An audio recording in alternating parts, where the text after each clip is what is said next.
Hello dear students, chapter number 6 विद्युत चुंबकीय प्रेरण इलेक्ट्रोमैग्नेटिक इंडक्शन इंग्लिश में नाम है इलेक्ट्रोमैग्नेटिक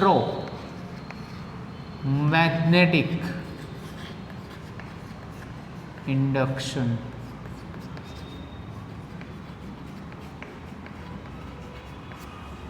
विद्युत चुंबकीय एटले इलेक्ट्रोमैग्नेटिक, प्रेरण एटले इंडक्शन। बराबर। तो पहला तो शब्द है विद्युत अने चुंबकीय। तो स्टार्टिंगना जेटला पण प्रेक्टिकल है, जेटला पण प्रयोगों है, ए बधा ज प्रयोगों विद्युत चुंबकीय पर आधारित है। विद्युत अने चुंबकीय बंने घटनाओं पहलाना समयनी अंदर एवुं मनातुं हतुं कि बंने घटनाओं जुदी जुदी है, परस्पर एनी वच्चे कोई आंतर संबंध है ज नहीं। त्यारबाद केटलाक साइंटिस्ट आया, एने जे प्रेक्टिकल कर्या ए प्रेक्टिकल उपरथी एवुं नक्की थयुं, बराबर, कि ना एवुं नथी कि भाई विद्युत अने चुंबकीय असर एकबीजाथी जुदी जुदी है, पण परंतु आ बंने वच्चे कंईक ने कंईक आंतर संबंध रहेला छे। बराबर। तो स्टार्ट करिए बेटा आपणे इंट्रोडक्शन थी। फर्स्ट क्वेश्चन है आपणो, विद्युत चुंबकीय प्रेरणनी शोधनो टूंको इतिहास जणावी अने विद्युत चुंबकीय प्रेरणनी व्याख्या आपो। विद्युत चुंबकीय प्रेरणनो टूंको इतिहास पहला जणाववानो, बराबर, के एनी अंदर क्या क्या साइंटिस्टे रिसर्च करेला छे, बराबर, अने एनी पछी आपणे एनी व्याख्या। तो पहला तो विद्युत अने चुंबकत्व पहलाना समयनी अंदर एवं मनातुं हतुं, मैं कीधुं ए प्रमाणे तमने कि भाई विद्युत अने चुंबकत्व बंने अलग अलग है, बराबर, ए रीते पहला प्रूव थतुं हतुं। पछी 19મી સદીમાં એટલે લગભગ 1800ની બધાની સાલમાં ઓસ્ટેડ, એમ્પિયર જેવા કેટલાક સાયન્ટિસ્ટ આવ્યા જેને આની પરના પ્રયોગ કર્યા। ચેપ્ટર નંબર 4ની અંદર આપણો પહેલો વિડીયો लेक्चर तमे जोशो तो एनी अंदर ओस्टेडना केटलाक अवलोकनों अने ओस्टेडना आपणे प्रेक्टिकल तमने समजावेल कि भाई एक विद्युत भारित तार लीधो तो, एक वाहक तार लीधो, एने वायर साथे जोड्यो, एने बेटरी साथे जोड्यो, बराबर, अने जेवी पेली कळ चालू करी, की चालू करी, तो आपने खबर पड़ी कि वायरमांथी ज्यारे विद्युत प्रवाह पसार थाय छे जेथी ओलुं चुंबकीय सोय जे मूकेली छे एनी आसपास एनुं कोणावर्तन थाय छे, जेथी करीने तमे एवुं प्रूव करेलुं कि जो वाहकमांथी विद्युत प्रवाह पसार थाय तो तेनी आसपास शुं उत्पन्न थाय छे? चुंबकीय क्षेत्र उत्पन्न थाय। बराबर। तो बस ए ज ओस्टेड छे। ओस्टेड, एम्पियर, आ बधा साइंटिस्ट जे हता 19મી સદીની अंदर आने अनुसंधाने बेटा प्रेक्टिकल कर्या, जेथी एणे एवुं प्रूव करीने आपने बताव्युं कि ना भाई आगळ जे आ मान्यता हती ए खोटी छे। विद्युत अने चुंबकत्व विषे आंतर संबंधों छे अने छे ज। मतलब एक उपर तमे कोईने कोई क्रिया करो, प्रोसेस करो तो बीजामां चेन्जीस आवे छे। जो विद्युत पर करो तो चुंबकत्व ने चुंबकत्व करो तो विद्युत, एटले बंने आंतर संबंधीय छे एवुं कही शकाय। क्लियर? आगळनो टॉपिक छे 1830ની आसपास इंग्लेंडना माइकल फेराडे, आनु खूब महत्वनुं योगदान है आ चेप्टरमां। 1830 में एटले 19મી સદી थई।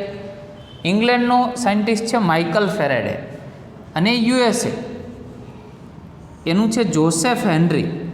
एना द्वारा करवामां आवेला प्रयोगों दर्शावे छे कि बदलाता चुंबकीय क्षेत्रनी असर हेठळ चुंबकीय क्षेत्रों उत्पन्न थाय छे। बराबर। बदलाता चुंबकीय क्षेत्रनी असर हेठळ, बराबर, थोड़ो आपणे चेन्जीस करवो पड़शे,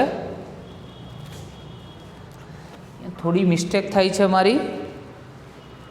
बदलाता चुंबकीय क्षेत्रनी असर हेठळ विद्युत प्रवाह प्रेरित थाय छे। विद्युत પ્રવાહ પ્રેરિત થાય છે.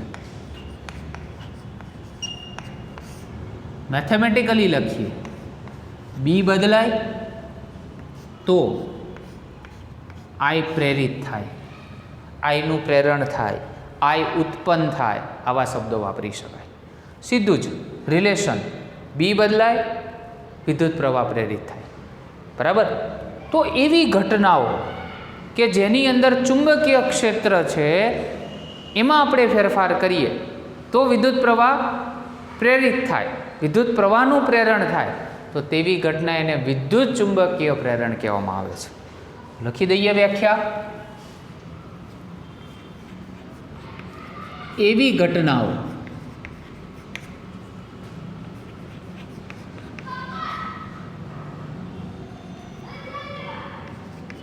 કે જેમાં ચુંબકીય ક્ષેત્રો બદલાતા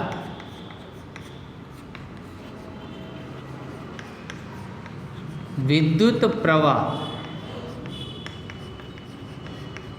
પ્રેરિત થાય તેને વિદ્યુત ચુંબકીય પ્રેરણ કહે છે.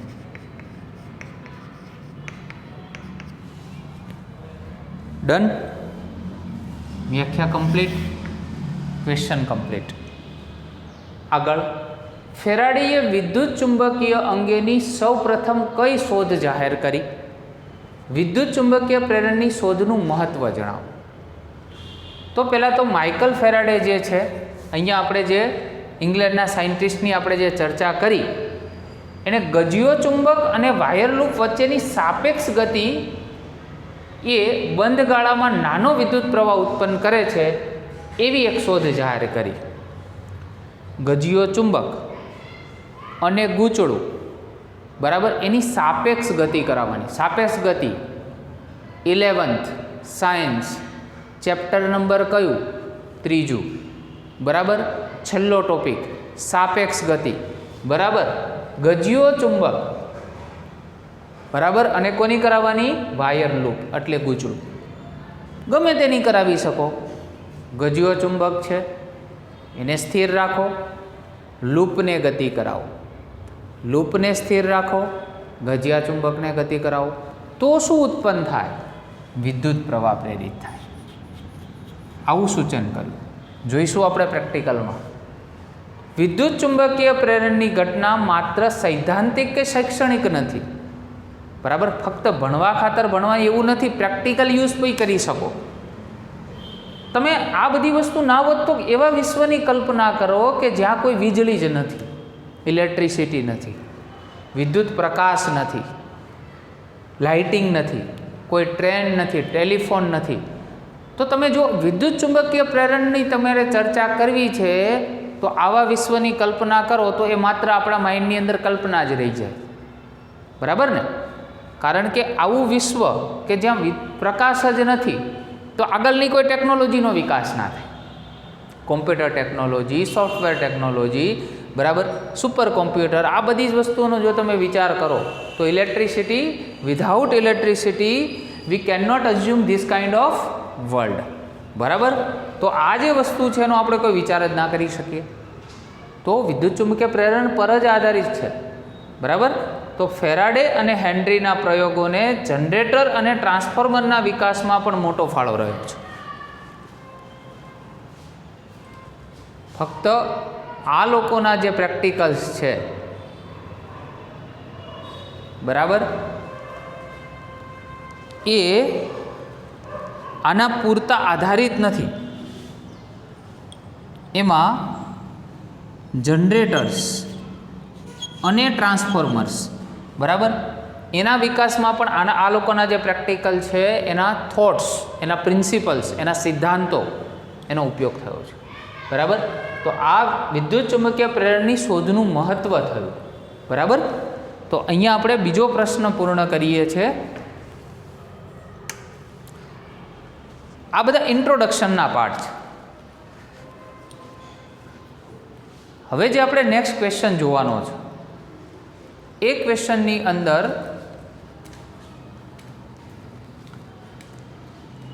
માઇકલ ફેરાડેએ કરેલા પ્રેક્ટિકલ્સ જોવાના છે. તો પ્રશ્ન છે, ફેરાડેએ અલગ કરેલા વાહક તારના ગૂંચળા અને ગજિયા ચુંબકની મદદથી કરેલા પ્રયોગ સમજાવો.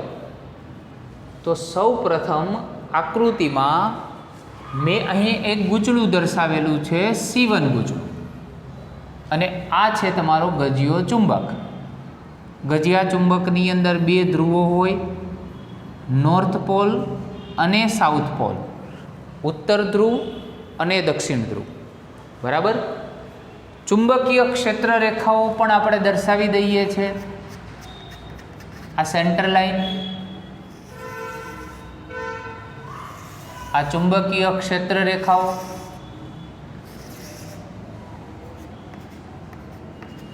આકૃતિની રચના પહેલા સમજાવીએ કે ગૂંચળાના બે છેડાઓ સાથે એક જી એટલે ગેલ્વેનોમીટર, G for ગેલ્વેનોમીટર જોડેલું છે. ગેલ્વેનોમીટર શું દર્શાવે? વિદ્યુત પ્રવાહની હાજરી દર્શાવે. માપન ના કરે, ખાસ ધ્યાન રાખજો. વિદ્યુત પ્રવાહનું માપન જો તમારે કરવું હોય એના માટેનું તો સાધન છે આપણી જોડે, એમીટર. જો નાના મૂલ્યનું વિદ્યુત પ્રવાહનું માપન કરવું છે તો મિલી એમીટર છે, માઇક્રો એમીટર છે, આવા બધા એમીટર ફિઝિક્સ પ્રેક્ટિકલ લેબની અંદર તમને જોવા મળે. પરંતુ અહીંયા આપણે જે વિદ્યુત પ્રવાહની હાજરી બતાવી છે એટલે ગેલ્વેનોમીટર જોઈએ. તો સૌથી પહેલો પ્રેક્ટિકલ બહુ ઇઝી પ્રેક્ટિકલ છે, બરાબર, ફેરાડેનો, અને હું પણ તમને એને પ્રેક્ટિકલ વ્યૂમાં જ બતાવવા માંગુ છું.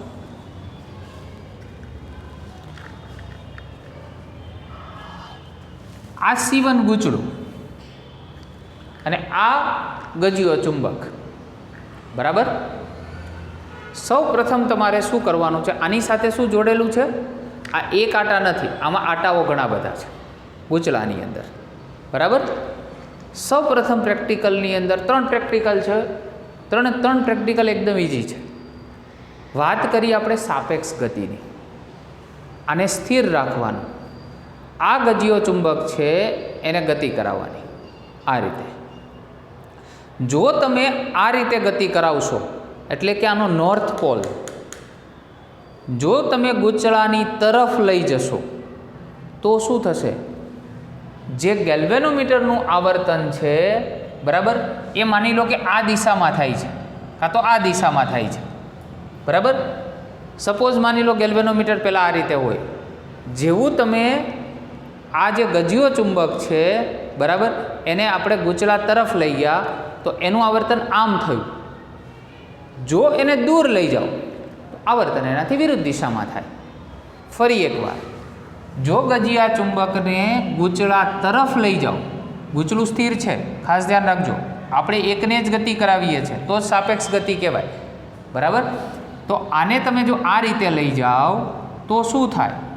તો આનું આવર્તન છે કોઈ એક દિશામાં થાય ગેલ્વેનોમીટરનું, બરાબર. પરંતુ જો એને દૂર લઈ જાઓ તો શું થાય? એનું આવર્તન એનાથી વિરુદ્ધ દિશામાં થાય. આ પહેલો પ્રેક્ટિકલ. તો પહેલા પ્રેક્ટિકલથી કન્ક્લુઝન શું આવ્યું? આનાથી નિષ્કર્ષણ શું નીકળ્યું? બરાબર. આનો ફંડામેન્ટલ યુઝ શું? તો આનાથી એવું થયું કે વિદ્યુત પ્રવાહનું તમારે વિદ્યુત પ્રવાહ પ્રેરિત કરવો છે તો સાપેક્ષ ગતિ જરૂરી છે. આને સાપેક્ષ ગતિ કહેવાય. જોજો, આ સાપેક્ષ ગતિ. અથવા મેં આને સ્થિર રાખ્યો અને ગૂંચળાને ગતિ કરાવી, આ સાપેક્ષ ગતિ થઈ. જો હું એક સાથે ગતિ કરાવું તો આ સાપેક્ષ ગતિ કહેવાય નહીં, બરાબર. કારણ કે આ તો સમાન વેગથી એક જ દિશામાં ગતિ થઈ. હવે જેમ જેમ હું આવું શક્ય બને, આ ગૂંચળું અહીંયા છે અને આમ જોડે જોડે લેતા જાવ, આમાં શું ફરક પડ્યો? બરાબર. આ બંને આ જેટલું આગળ જાય એટલો જ એટલો ચુંબકને તમારે પાછળ લઈ જવા, તો આ તો આને ફોલો કરતો એવું લાગે આપણે. શક્ય નથી. શક્ય ત્યારે જ છે સાપેક્ષ ગતિ થાય. અથવા આને તમે સ્થિર રાખો આને આ રીતે સાપેક્ષ ગતિ કરાવો. ખાસ ધ્યાન રાખજો, ચેપ્ટરનો મેઇન કન્સેપ્ટ છે એટલા માટે આટલું ડેપ્થમાં તમને લઈ જાઉં છું. બરાબર. ગૂંચળાની અંદર વિદ્યુત પ્રવાહ પ્રેરિત કરવા માટે ગજિયા ચુંબકની ગૂંચળા સાથેની સાપેક્ષ ગતિ જવાબદાર છે. જો તમે આ બાજુ લાવો છો તો એક દિશામાં આવર્તન થાય, એનાથી દૂર લઈ જાઓ તો એના વિરુદ્ધ દિશામાં આવર્તન થાય. ફેરાડેનો પહેલો પ્રેક્ટિકલ આવડી જ જવો જોઈએ અત્યારે જ. બરાબર. વાત કરીએ બીજા પ્રેક્ટિકલની. આ બીજો પ્રેક્ટિકલ છે, એમાં બે ગૂંચળા લીધા. આ નીકાળી દીધું, આ ગૂંચળું હતું એ નીકાળી દીધું, ગજિયો ચુંબક લીધો. બરાબર. આપણે ગજિયા ચુંબક તરીકે, બરાબર, આપણે ગૂંચળા તરીકે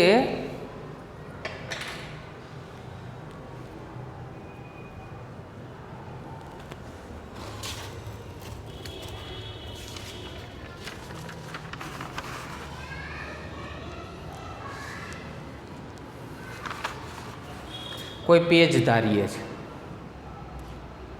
નળાકાર આકારનું. આ પણ ગૂંચળું, આ પણ ગૂંચળું. બરાબર. C1 ગૂંચળું, C2 ગૂંચળું. C1 ગૂંચળા સાથે ગેલ્વેનોમીટર, C2 ગૂંચળા સાથે કોઈ ડીસી બેટરી વોલ્ટેજ આપે છે. તો પણ સેમ પ્રેક્ટિકલ. આ જે ગૂંચળું છે આ ગૂંચળા સાથે સાપેક્ષ ગતિ કરાવવાની. જો તમે સાપેક્ષ ગતિ કરાવો એટલે કે C2 ગૂંચળાને C1 ગૂંચળા તરફ લાવો, સાપેક્ષ ગતિ થાય તો ગેલ્વેનોમીટરનું આવર્તન કોઈ એક દિશામાં થાય. આને નજીક લાવો, આ બાજુ આવર્તન થાય. દૂર લઈ જાઓ, એનાથી વિરુદ્ધ થાય. અથવા C2 ને સ્થિર રાખો, આ છે એને લઈ જાઓ, આવર્તન થાય. દૂર લઈ જાઓ, વિરુદ્ધ દિશામાં આવર્તન થાય. Practical number 2. ફરી એકવાર કન્ક્લુઝન એ જ આવ્યું શું કે વિદ્યુત પ્રવાહ તમારે જો પ્રેરિત કરવો છે, બરાબર, ગૂંચળાની અંદર ગેલ્વેનોમીટરમાં આવર્તન જોવું છે, શું જવાબદાર છે? સાપેક્ષ ગતિ જવાબદાર છે. બરાબર. એક દિશામાં તમે ગતિ કરાવશો, જો આવી રીતે બંને ગૂંચળાઓ એક સાથે જતા હશે તો ક્યારેય પણ એમાંથી વિદ્યુત પ્રવાહનું પ્રેરણ થશે નહીં, કારણ કે સાપેક્ષ ગતિ નથી. તો વિદ્યુત પ્રવાહના પ્રેરણ માટે શું જવાબદાર છે?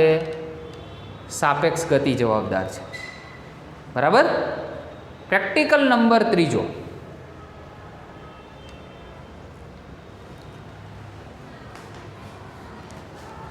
વિદ્યુત ચુંબકીય પ્રેરણ માટે સાપેક્ષ ગતિ અનિવાર્ય છે. જુઓ, હવે શબ્દ એ લોકોએ પ્રશ્નમાં જ એડ કર્યો, તે સમજાવતો પ્રયોગ એટલે પ્રેક્ટિકલ નંબર 3.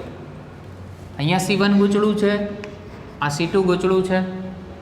ત્રીજા ગૂંચળાની અંદર શું કર્યું તો ગેલ્વેનોમીટર વાળું, એટલે આ તો સેમ રાખ્યું છે. બરાબર. આમાં ફેરફાર શું કર્યો તો બેટરી સાથે એક કળ જોડી દીધી. કળ એટલે કી એટલે આપણી ભાષામાં ચાપ. હવે શું કરે છે તો આ ચાપ છે એને દબાવે છે. ચાપને દબાવવામાં આવે તો ક્ષણિક, ખૂબ ટૂંક સમય માટે આ જે ગેલ્વેનોમીટર છે એનું આવર્તન દર્શાવે. આમ દર્શાવીને પાછું આમ થઈ જાય, દર્શાવ્યું આમ થઈ ગયું, તો ક્ષણિક જ થાય.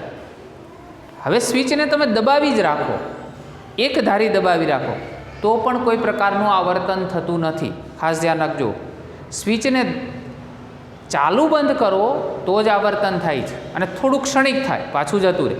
તો આ શું બતાવે છે?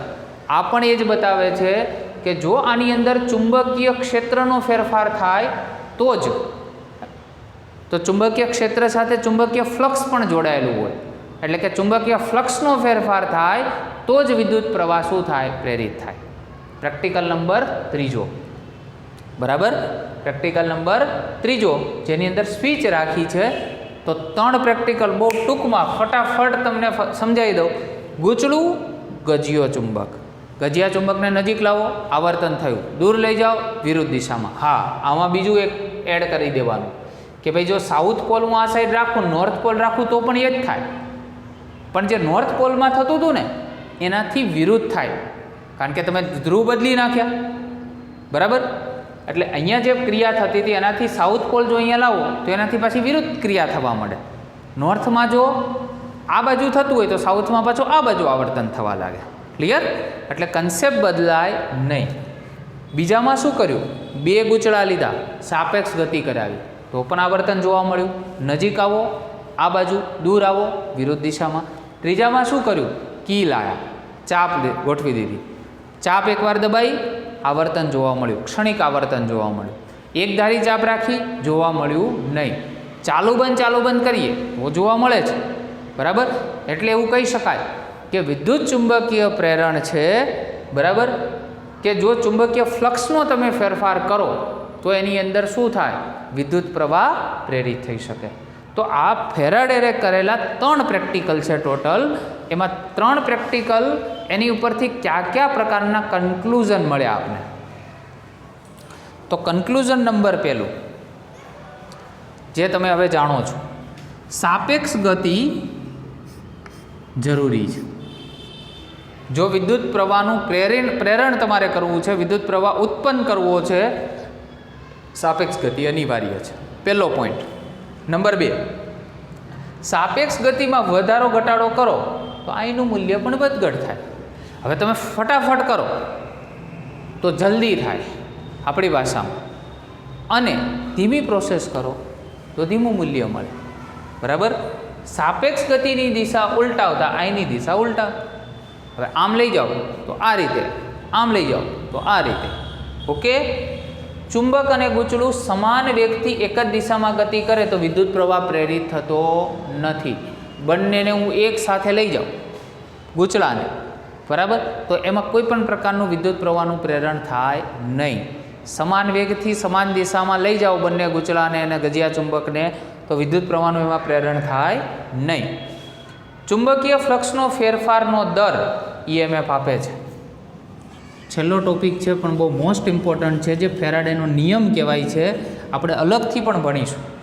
આવો ચુંબકીય ફ્લક્સનો જો ફેરફાર, ચુંબકીય ફ્લક્સ, વિદ્યુત ફ્લક્સ યાદ કરો, જેને ફાઈ E વડે દર્શાવતા હતા. હવે ચુંબકીય ફ્લક્સ છે એટલે ફાઈ જ રાખવાનું, પણ અહીંયા બી કરી દેવાનું. વિદ્યુત ક્ષેત્ર E, ચુંબકીય ક્ષેત્ર બી, બરાબર. તો આવા ચુંબકીય ફ્લક્સનો જે ફેરફાર છે એનો દર એટલે સમયના સાપેક્ષે જે આપણે વિકલન કરતા હતા, એ શું આપે છે, EMF, ઇલેક્ટ્રોમોટિવ ફોર્સ, બરાબર. જે વોલ્ટેજના સ્વરૂપમાં હોય એ વોલ્ટ એકમમાં મપાય છે. ચેપ્ટર નંબર 3, બરાબર. કે આ છે ફેરાડેનો નિયમ, જે આ બધા જ નિષ્કર્ષણ, બધા જ પ્રેક્ટિકલ એને સમજાવ્યા, એના ઉપરથી લાસ્ટ અને ફાઇનલ જે કન્ક્લુઝન છે ને એ આ જ છે મોસ્ટ ઇમ્પોર્ટન્ટ. કે જે આવું ચુંબકીય ફ્લક્સ છે એનો જો તમે ફેરફાર કર્યા જ કરો ને, બરાબર, ચાલુ રહે ને, તો એમાં EMF જનરેટ થયા જ કરે, અને EMF જનરેટ થાય એટલે એમાંથી વિદ્યુત પ્રવાહનું શું થાય, પ્રેરણ થાય, બરાબર. તો આજનું આખા લેક્ચરનું કન્ક્લુઝન જ આ છે કે ચુંબકીય ફ્લક્સનો ફેરફાર તમે જો કરો, અથવા સાપેક્ષ વેગ તમે બે ગૂંચળા વચ્ચે રાખો, ગજિયા ચુંબક અને ગૂંચળા વચ્ચે સાપેક્ષ વેગ તમે દર્શાવો, તો એમાંથી શું ઉત્પન્ન થાય, વિદ્યુત પ્રવાહ ઉત્પન્ન થાય, જેને ટેકનિકલ લેંગ્વેજમાં વિદ્યુત પ્રવાહનું પ્રેરણ થયું કહેવાય. શું કહેવાય, વિદ્યુત પ્રવાહનું પ્રેરણ થયું કહેવાય, બરાબર. હવે મિત્રો લખશો કઈ રીતે, તો ઘણા વિદ્યાર્થીઓને આપણે કહીએ તો અહીંયા મેં જે રીતે લખ્યું એ રીતે લખી નાખે, એરો મારી લખે, મેં લખ્યું હોય, પણ અમુક પોઈન્ટ્સ હોય એ મેં શોર્ટમાં લખ્યા હોય. તો તમે રેફરન્સ બુકમાંથી અથવા તમારી ટેક્સ્ટ બુકમાંથી આ પ્રશ્ન છે એને બ્રીફલી લખી શકો. અધરવાઇઝ મારા જે સ્ટેટમેન્ટ છે, હું જે બોલેલું સ્ટેટમેન્ટ છે, એ તમને વ્યવસ્થિત જો ટેકનિકલ લેંગ્વેજની અંદર લખતા આવડે, બરાબર, તો you are write to free, બરાબર. તો તમે એ લખવા માટે સક્ષમ હોય, you are capable to write down this theory and you can, બરાબર. તમે લખી શકો છો એ પ્રમાણે, there is no doubt about it, બરાબર. ઓકે. આજનો લેક્ચર વિદ્યુત ચુંબકીય પ્રેરણ, એનું ઇન્ટ્રોડક્શન, ફેરાડેના 3 પ્રેક્ટિકલ અને એના પરિણામ. Okay. Thank you very much.